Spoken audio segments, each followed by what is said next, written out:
Dia 12. Desenvolvendo a amizade com Deus. Provérbios, capítulo 3, versículo 32. Deus oferece a sua amizade ao justo. Tiago, capítulo 4, versículo 8. Aproximem-se de Deus, e Ele se aproximará de vocês. Você está tão perto de Deus quanto escolhe estar. A exemplo do que ocorre com qualquer amizade, você deve se esforçar para desenvolver o relacionamento com Deus. Isso não acontecerá por acidente. É necessário desejar essa amizade e se disponibilizar tempo e energia. Se deseja um vínculo mais profundo e íntimo com Deus, aprenda a compartilhar de forma honesta os seus sentimentos, a ter confiança quando Ele lhe pedir para fazer algo, a se importar com aquilo que é importante para Ele e a desejar sua amizade mais que qualquer outra coisa.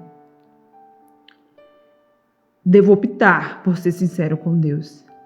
O primeiro elemento fundamental de uma amizade mais profunda com Deus é ser absolutamente sincero sobre as suas falhas e sobre os seus sentimentos.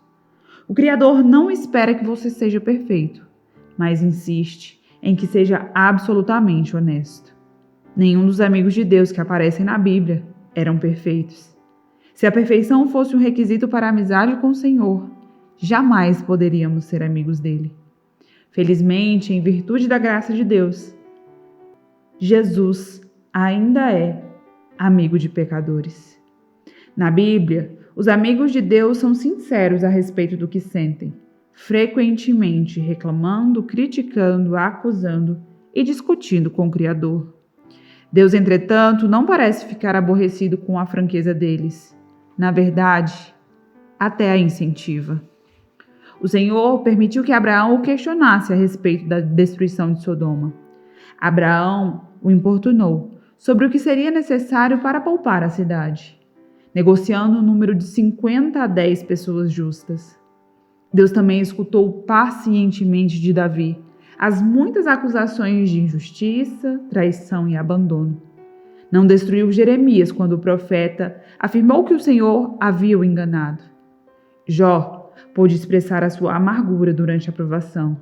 E no final, Deus o defendeu por ter sido sincero e repreendeu os amigos de Jó por não agirem com sinceridade. Deus lhes disse: estou farto de vocês, pois não foram honestos comigo, nem no que disseram de mim a meu servo Jó. E meu servo Jó orara por vocês, e assim vou aceitar a oração de vocês. Em um estupendo exemplo de amizade sincera, Deus expressou sem reservas sua absoluta repugnância pela desobediência de Israel. Ele disse a Moisés que manteria a promessa de dar aos israelitas a terra prometida, mas não daria mais nenhum passo com eles no deserto. Deus estava aborrecido e disse a Moisés exatamente como se sentia. Moisés, falando como um amigo de Deus, respondeu de forma igualmente sincera. Em Êxodo, capítulo 33, Moisés diz a Deus: tu me dizes, conduza este povo, mas não me deixas saber quem enviarás comigo. Se sou assim tão especial para ti, permite que eu tome conhecimento dos teus planos. Não te esqueças de que este é o teu povo, tua responsabilidade. O Eterno respondeu: a minha presença irá com você. Eu me encarregarei da viagem até o fim. Moisés não concordou. Se a sua presença não assumir a liderança aqui, cancela agora mesmo a viagem. De que outra forma se poderia saber que estás comigo nisso, comigo e com teu povo? Quero saber, viajarás conosco ou não? De que outra forma saberemos que somos especiais, eu e teu povo, entre todos os outros povos da terra? O Eterno respondeu a Moisés: está bem, será como você disse. Eu também farei isso, pois conheço você muito bem, e você é especial para mim. Conheço você pelo nome. Poderia Deus lidar com esse tipo de franqueza se ela partisse de você? Sem dúvida, a verdadeira amizade é edificada sob a transparência. O que pode parecer audácia, Deus vê como sinceridade. Deus escuta as palavras exaltadas de seus amigos. O que o aborrece são os clichês, aquelas frases previsíveis permeadas de religiosidade. Para ser amigo de Deus, você deve ser sincero com Ele e dividir os seus verdadeiros sentimentos. Não o que você pensa que deve dizer ou sentir. Quem sabe, você precise confessar alguma raiva ou ressentimento oculto em relação a Deus em certas áreas de sua vida, nas quais você se sentiu enganado ou decepcionado. Até que tenhamos amadurecido o suficiente para compreender que o Senhor usa todas as coisas para o nosso bem, abrigamos ressentimentos em relação a Ele por causa de nossa aparência, formação, orações não respondidas, mágoas do passado e outras coisas que mudaríamos se fôssemos Deus. As pessoas frequentemente o culpam por mágoas causadas por outras pessoas. A amargura é a maior de todas as barreiras para a amizade com Deus. Por que eu iria querer ser amigo de Deus se Ele me permitiu isso? E o antídoto, é claro, é perceber que o Senhor sempre age em nosso benefício, mesmo quando sofremos e não conseguimos entender o que está acontecendo. Livrar-se dos ressentimentos e revelar o que sentimos são os primeiros passos para a cura. A exemplo do que faziam os amigos de Deus na Bíblia, diga a Ele exatamente como você se sente. Reflita a respeito de Jó, de Asaf, Jeremias e Noemi. Para nos instruir em uma honestidade sincera, Deus nos deu o livro de Salmos, um manual de adoração, repleto de linguagem impetuosa, fúria, dúvidas, medos, ressentimentos e sofrimentos intensos, combinados com ação de graça, louvores e declarações de fé. Todas as emoções possíveis estão catalogadas em Salmos.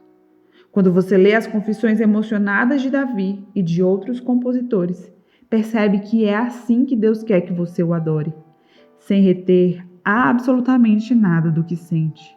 Você pode orar como Davi. Derramo diante dele as minhas queixas e conto-lhe todos os meus aborrecimentos. Estou totalmente abatido.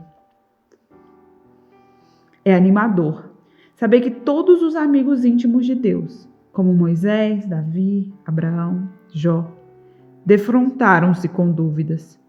Em vez de mascarar os seus receios com frases feitas, eles os expressaram sincera, aberta e publicamente. Exprimir as dúvidas pode ser o primeiro passo em direção ao nível seguinte de intimidade com Deus. Devo optar por obedecer a Deus pela fé. Todas as vezes que você confia na sabedoria de Deus e faz tudo o que Ele diz, mesmo sem compreender, a sua amizade com Ele se aprofunda. Normalmente, não consideramos a obediência uma característica da amizade. Ela parece mais adequada ao relacionamento com os pais, com o chefe ou com algum superior imediato, mas nunca com um amigo. Jesus, no entanto, deixou claro que a obediência é uma condição para se obter intimidade com Deus. Ele disse: "Vocês serão os meus amigos, se fizerem o que eu ordeno." No capítulo anterior, mostramos que a palavra usada por Jesus, quando chamou os amigos, podia se referir aos amigos do rei, numa corte real. Embora esses companheiros íntimos usufruam de privilégios especiais, eles também estão sujeitos ao rei e têm de obedecer às suas ordens. Somos amigos de Deus, mas não somos iguais a Ele. Ele é o nosso líder amado e o seguimos. Obedecemos a Deus não por obrigação, medo ou imposição, mas porque o amamos e confiamos que Ele sabe o que é melhor para nós. Queremos seguir Cristo por gratidão a tudo que Ele fez por nós. E quanto mais de perto o seguimos, mais intensa nossa amizade se torna. Os não cristãos, em geral, pensam que os cristãos obedecem por obrigação, culpa ou medo de serem punidos. Mas a realidade é o oposto. Fomos perdoados, fomos libertos, então obedecemos por amor. e a nossa obediência nos traz grande alegria. Jesus disse: como meu Pai me amou, assim eu os amei. Permaneçam no meu amor. Se vocês obedecerem aos meus mandamentos, permanecerão no meu amor. Assim como tenho obedecido aos mandamentos de meu Pai e em seu amor permaneço. Tenho dito essas palavras para que a minha alegria esteja em vocês e a alegria de vocês seja completa. Observe que Jesus espera de nós o mesmo comportamento que ele tem com o Pai, que é o modelo para o nosso relacionamento com o Filho. Foi por amor que Jesus realizou tudo o que o Pai lhe pediu. A verdadeira amizade não é passiva, é atuante. Quando Jesus nos pede que amemos o próximo, ajudemos os necessitados, dividamos os nossos recursos, conservemos nossa vida irrepreensível, perdoemos e levemos outras pessoas a Ele. O amor nos estimula a obedecer imediatamente. Em várias ocasiões, somos desafiados a realizar grandes coisas para Deus. Na realidade, o Senhor fica mais satisfeito quando fazemos pequenas coisas para Ele espontaneamente. Elas podem passar despercebidas para as outras pessoas, mas Ele as observa e as considera atos de adoração. Grandes oportunidades podem acontecer uma única vez durante toda a vida, mas pequenas oportunidades nos cercam todos os dias. Mesmo por um simples ato como dizer a verdade, ser gentil ou animar alguém, trazemos um sorriso à face do Senhor. Ele guarda simples atos de obediência como se fossem um tesouro, mais precioso que orações, louvores ou oferta. A Bíblia diz: o que agrada mais ao Senhor, holocaustos e sacrifícios ou obediência à sua voz? É melhor obedecer que sacrificar. Jesus iniciou seu ministério público com a idade de 30 anos ao ser batizado por João. Naquele momento, Deus falou do céu: este é o meu filho amado e estou plenamente satisfeito com ele. O que Jesus fez durante aquelas 3 décadas que agradou tanto a Deus. A Bíblia silencia a respeito desse período da vida de Cristo, exceto por uma única frase que encontramos em Lucas, capítulo 2, verso 51. Então, foi com eles para Nazaré e era-lhes obediente. 30 anos agradando a Deus foram resumidos em 3 palavras: era-lhes obediente.